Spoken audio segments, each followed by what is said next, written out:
The crystal chandeliers of the Harrison mansion sparkled overhead as I adjusted my simple black dress, feeling every bit the outsider they believed me to be. 10 years of marriage to their precious son Michael, and the Harrisons still treated me like an intruder who had somehow smacked past their carefully guarded social barriers. "Olivia, darling, that dress is quaint," Victoria Harrison, my mother-in-law, said with a practiced smile that never reached her eyes. "Though I suppose it's the best you could do on your limited means." I returned her smile, touching the strand of pearls at my neck, the only piece of jewelry I wore. "Thank you for noticing, Victoria. Sometimes simple is best." She wouldn't understand that my limited means was a choice, not a necessity. That the small consulting firm I ran from a modest office downtown was just the tip of the iceberg. That while they flaunted their wealth with gaudy displays like tonight's party, I had spent the last decade quietly building something far more substantial. The Harrisons' annual summer gala was in full swing, their sprawling mansion filled with Boston's elite.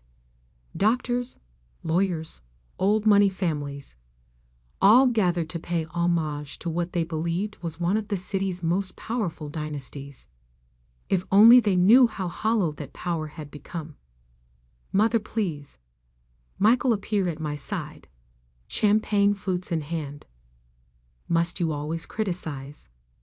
I accepted the champagne, letting my fingers brush against his. Despite his family's best efforts, our marriage had remained strong. Michael had chosen me over their objections, loving me for who I was, not the social status they craved. "I'm simply trying to help," Victoria sniffed.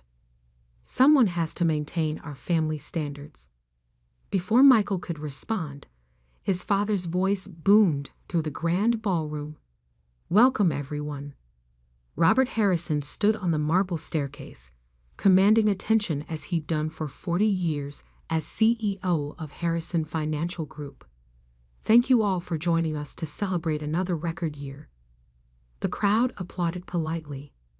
They didn't know that those record numbers were built on sand, that Harrison Financial Group was teetering on the edge of collapse, held together by smoke, mirrors, and desperate measures. I knew because I had watched it happen, had traced every questionable transaction, every covered-up loss, every attempt to maintain the illusion of success. Not out of malice, but because I had to protect what was mine. "And of course," Robert continued, his gaze finding me in the crowd, "we must acknowledge all members of our family, even those who perhaps don't quite measure up to the Harrison name." The subtle dig drew knowing chuckles from the crowd. Michael's hand tightened around mine, but I squeezed back reassuringly. Let them laugh. They didn't know what was coming. Victoria seized the moment, raising her voice just loud enough to carry. "Well, we all know why she married into the family, don't we? A classic gold digger, if I ever saw one." The whispers spread like wildfire through the ballroom. I could feel the stares, see the smirks. Michael started to protest, but I touched his arm, stopping him. I glanced at my watch, an understated Patek Philippe that cost more than Victoria's entire jewelry collection. "Actually," I said calmly, "I think it's time for some truth-telling." Robert's face darkened. "Now see here." 3. I counted down, my voice carrying in the sudden silence. "What are you doing?" Victoria demanded. 2. I smiled, remembering the exact moment I had discovered their desperate attempt to save their crumbling empire. 1. Right on cue, Robert's phone rang. Then Victoria's. Then the phones of every board member present at the party. I watched as they reached for their devices, confusion turning to horror as they read the messages. "This is impossible," Robert whispered, his face ashen. All our accounts. They're empty? I supplied helpfully. Yes, I imagine your bank is quite concerned about the irregular transfers they've discovered. Decades of mismanagement, hidden losses, illegal manipulations. It's all coming to light now. Victoria's perfectly manicured hand trembled as she gripped her phone. What have you done? Me? I haven't done anything except protect my investments. You see, while you were all busy mocking my little consulting firm, I was building something real. And over the last 5 years, I've been quietly buying up Harrison Financial Group's debt, becoming your largest creditor. The ballroom erupted in chaos as the truth began to sink in. Robert Harrison, the great financial titan, had driven his company to the brink of bankruptcy, and in his desperate attempts to hide it, he played right into my hands. Why? Michael asked softly beside me. Not angry, just curious. He'd known something was coming, had seen me working late nights, had trusted me even when I couldn't tell him everything.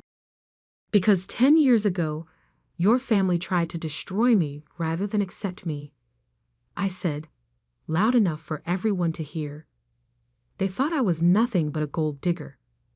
So I decided to show them what a real financial predator looks like. Victoria lunged forward, her composure finally cracking. You scheming little... Careful, I cut her off. You really can't afford to make enemies right now. Especially not with the person who owns your fate. Security guards began entering the ballroom, not the Harrisons' personnel, but my own team. As the party dissolved into panic and confusion, I took Michael's hand. I'm sorry I couldn't tell you everything, I said quietly, but I had to protect you too. He looked at me, then at his shell-shocked family, and finally at the empire crumbling around us. What happens now? I smiled, thinking of the plans I'd spent years preparing. Now we rebuild something honest, something real. That is, I hesitated for the first time that evening, if you're still with me? Michael's answer was to pull me close and kiss me, right there in front of everyone. When we parted, he was grinning. Always. Though you might want to explain exactly how my wife became the secret owner of one of Boston's largest financial groups. It's quite a story, I said, watching as my security team began escorting board members to private rooms for questioning. And it started the day your mother called me new money trash at our engagement party. The night was still young, and I had only begun to reveal the true extent of what I'd built in the shadows of their arrogance. The Harrisons had wanted a gold digger? Well, they were about to learn the difference between someone who takes wealth and someone who creates it. The Harrison mansion felt different in the cold light of morning. The crystal chandeliers that had sparkled so brightly at last night's party now cast weak shadows across the empty ballroom where everything had changed. I sat in Robert Harrison's personal study, my study now, reviewing documents as the family gathered in the living room, trying to comprehend their new reality. Mrs. Harrison, my assistant, Thomas, appeared at the door. They're ready for you. I smiled at the irony. For 10 years, Victoria had insisted I didn't deserve the Harrison name. Now I owned it in ways she never had. It's time to tell them everything, I said, gathering my files. From the beginning. Walking into the living room, I saw the toll the night had taken. Robert Harrison's usual commanding presence had crumbled. He sat slumped in his leather armchair, looking every bit his 65 years. Victoria's perfect makeup couldn't hide her sleepless night, and their daughter Amanda's designer outfit seemed out of place now, like a costume she'd forgotten to remove. Only Michael, my husband, looked calm. He sat slightly apart from his family, watching me with a mix of pride and curiosity. He'd spent the night listening to the full story of how I'd orchestrated everything. And rather than anger, he'd shown admiration for how I'd protected us both. "Well?" Robert's voice cracked. "Are you here to gloat?" I took a seat, spreading the documents on the coffee table. "I'm here to explain. You all deserve to know how this happened. It started exactly 10 years ago, at my engagement party to Michael." Victoria flinched, remembering. "You called me new money trash," I continued, looking directly at her. "But that wasn't the worst part. That same night, I overheard you and Robert plotting to destroy my father's company." "We did no such thing," Victoria protested, but her face betrayed her. September 15th, 2014, I read from a document. Harrison Financial Group initiated a hostile takeover of Sullivan Industries, my father's company. You leveraged inside information, called in political favors, and broke about a dozen SEC regulations. 3 months later, my father's life's work was gone. "Business is business," Robert muttered, but he couldn't meet my eyes. "My father died thinking he'd failed," I said quietly. "He never knew you cheated." That was when I decided to learn exactly how the game was played. I pulled out another file, my acceptance letter to Harvard Business School. While you were all sneering at my little consulting work, I was earning my MBA. Nights, weekends, studying every aspect of corporate finance and acquisition strategies. But more importantly, I was making connections. The next document made Robert's eyes widen. A photograph from a charity gala 5 years ago. In it, I was shaking hands with William Porter, CEO of First Boston Bank. "Bill Porter?" Robert whispered. "But he's my mentor," I finished. "Turns out we had something in common. You tried to destroy his first company too, back in the 90s. He was very interested in helping me understand the true state of Harrison Financial Group." I laid out more papers, financial records, audit reports, evidence of the slow but steady decline of the Harrison empire. "You'd been covering up losses for years, cooking the books to maintain the illusion of success. When the 2020 market crash hit, you started making desperate moves. That's when I saw my opportunity. Through shell companies and blind trusts, I began buying up Harrison Financial's debt. Every time you needed a bailout, every emergency loan you took, it all came from companies I controlled. You were so convinced I was just a gold-digging trophy wife, you never bothered to look closely at who was really funding your survival." Amanda, who had been silent until now, leaned forward. "But where did you get that kind of money? Even with a successful consulting firm?" I smiled. "Remember 3 years ago, when that mysterious tech startup revolutionized financial security software? The one Harrison Financial paid millions to use. Quantum Shield Technologies," Robert breathed. "That was you. My little consulting firm developed it. While you were hosting parties and buying yachts, I was building something revolutionary. The software you paid millions for, I used that money to buy more of your debt. Every time you bragged about Harrison Financial's cutting-edge security, you were actually funding your own takeover." Victoria stood suddenly, her composure cracking. "This is ridiculous. We'll fight this. We have lawyers, connections." "Your lawyers quit this morning," I interrupted calmly. "Your political connections won't return your calls, and the SEC is very interested in some irregularities we've uncovered in your recent filings." I turned to Michael, who had remained quiet throughout my explanation. "I never wanted to hurt you," I said softly. "Everything I did was to protect us from what I knew was coming. Your father's company was failing. If I hadn't stepped in, everything would have collapsed anyway, but the fall would have taken you down too. Michael reached for my hand, squeezing it. I understand. I think I've always known something wasn't right with the company. I just never imagined that your wife would be the one to fix it. I smiled. Remember when you asked why I insisted on that prenup, making sure I could never claim Harrison assets? I needed to ensure that when this day came, no one could accuse me of doing this for money. Very touching. Robert cut in, his voice bitter. So now what? You destroy everything we've built. No, I said firmly. Now I save it. Harrison Financial Group has a solid foundation underneath all the fraud and mismanagement. I'm going to rebuild it. Honestly this time.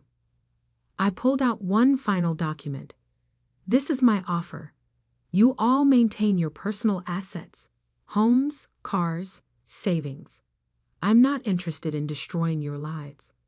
But Harrison Financial Group will be completely restructured under my leadership.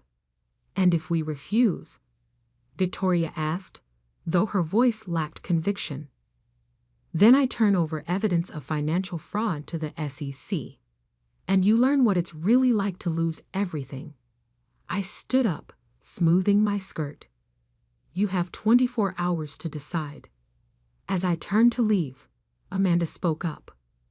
Wait, all these years, when we were mocking you, looking down on you, you were smarter than all of us, weren't you? I paused at the door. I wasn't smarter. I was just willing to work harder, dig deeper, and wait for the right moment. You all thought I married Michael for the Harrison money. The truth is, I married him because he was the only one in this family who saw me for who I really was. And who is that? Robert asked. Someone who builds things, I said simply. Someone who creates value instead of just spending it. You wanted a gold digger? Well, now you have something much more dangerous. A woman who knows exactly what her worth is. Leaving them to consider their options, I walked through the mansion's grand hallway, my heels clicking on the marble floors. The next 24 hours would determine the future of the Harrison legacy. But whatever they decided, I knew one thing for certain. I had already won. Thomas fell into step beside me. The board members are gathering for the emergency meeting, and the financial press is starting to ask questions. I nodded, already focusing on the next phase of my plan. The Harrisons' decision was almost irrelevant now. I had built something bigger than their empire, something that would reshape Boston's financial landscape. One more thing, Thomas added with a slight smile.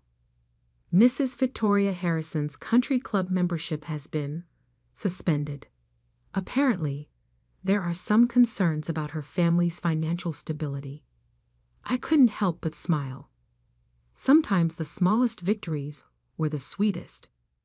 As my car pulled away from the mansion, I caught a glimpse of Victoria watching from an upstairs window.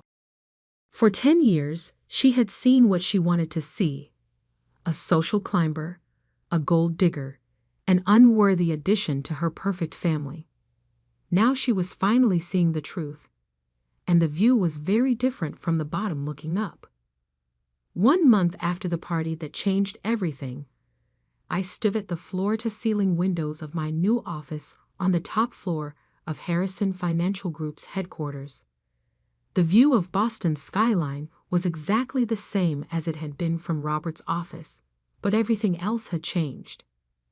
The headline in the Financial Times on my desk said it all. Harrison Financial Group emerges stronger under new leadership. How Olivia Sullivan Harrison transformed a failing dynasty. My phone buzzed, a message from Michael. Ready for this? Today was the day of reckoning. The Harrisons had taken their 24 hours, then asked for more time. I'd given them a month to fully understand their new reality. Now it was time to determine the future of their legacy. Send them in, I told my assistant.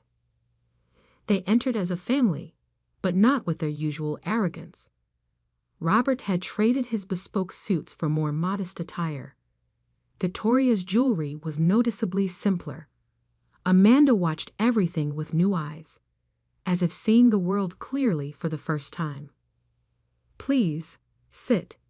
I gestured to the conference table where Thomas had arranged documents for everyone. "Before we start," Robert said, his voice lacking its usual boom, "I want you to know we've been watching what you've done this past month. The changes you've made to the company. They're remarkable," Amanda finished. "The restructuring, the new client protections, the transparency initiatives, the market's responding better than ever." I nodded, remembering the late nights and early mornings of the past month. While the Harrisons were adjusting to their new reality, I'd been implementing the plans I'd spent years developing. Harrison Financial Group was never beyond saving, I said. It just needed honest leadership. "Now shall we discuss your decision?"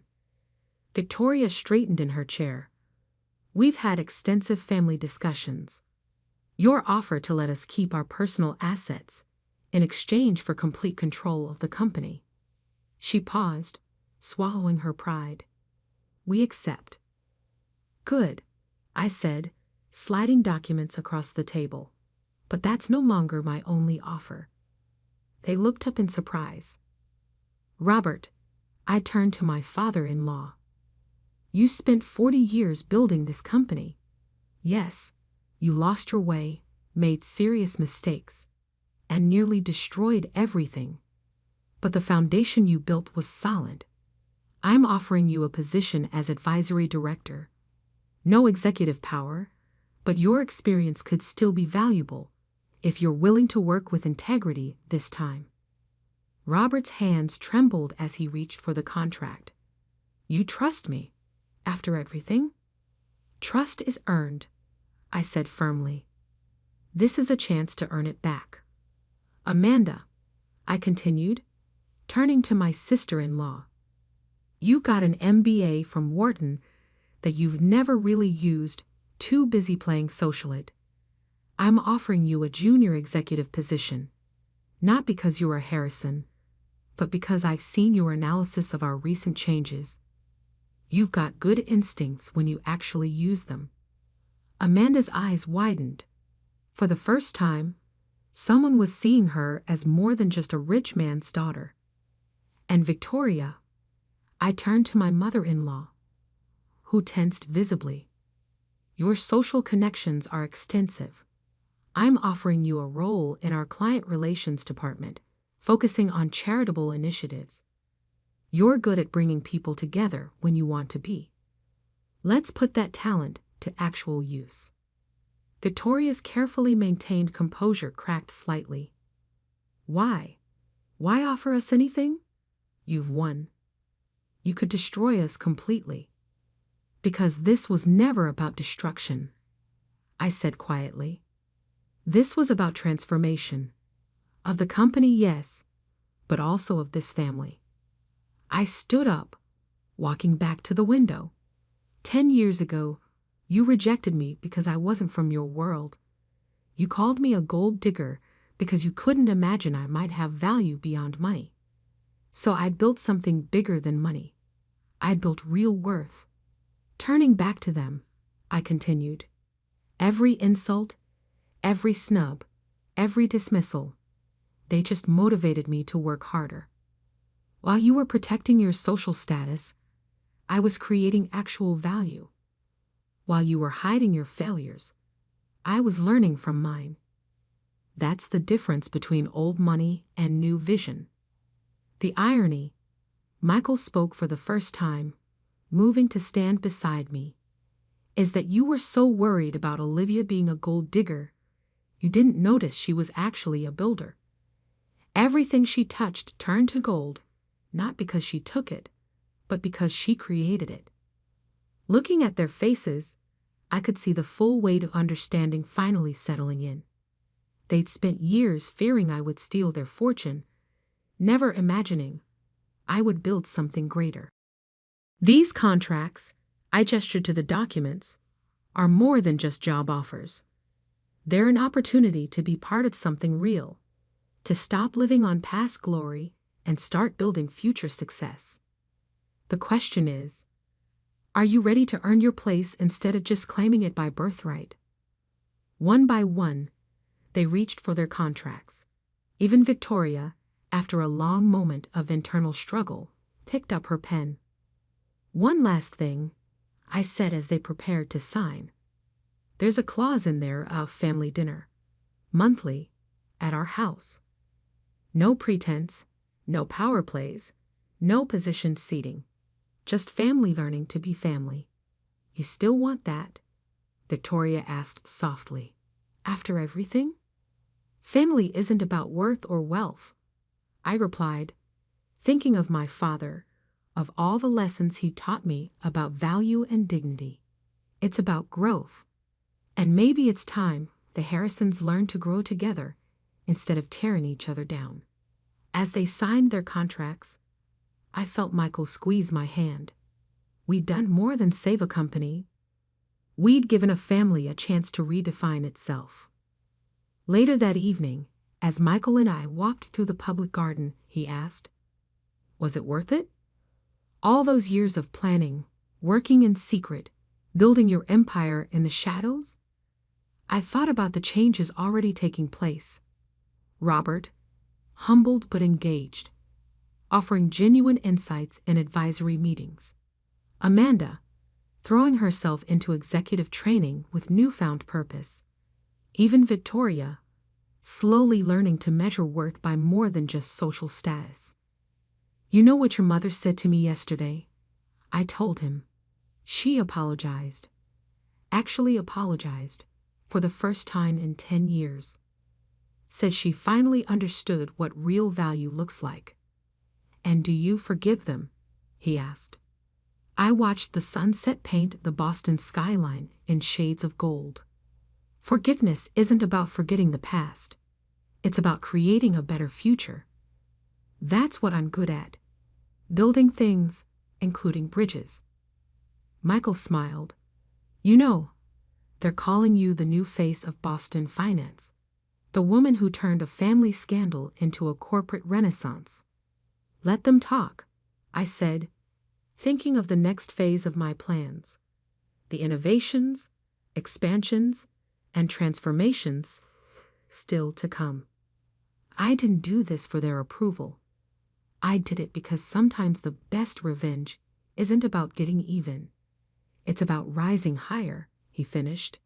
Exactly. They wanted to see a gold digger? I showed them an empire builder instead.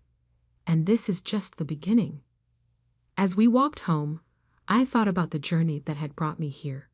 From the daughter of a proud businessman to the woman who transformed Boston's financial landscape. The Harrisons had tried to break me, but instead, they'd motivated me to build something unbreakable. In the end, the greatest triumph wasn't in proving them wrong. It was in showing that true worth isn't in what you take, it's in what you create. And I was just getting started.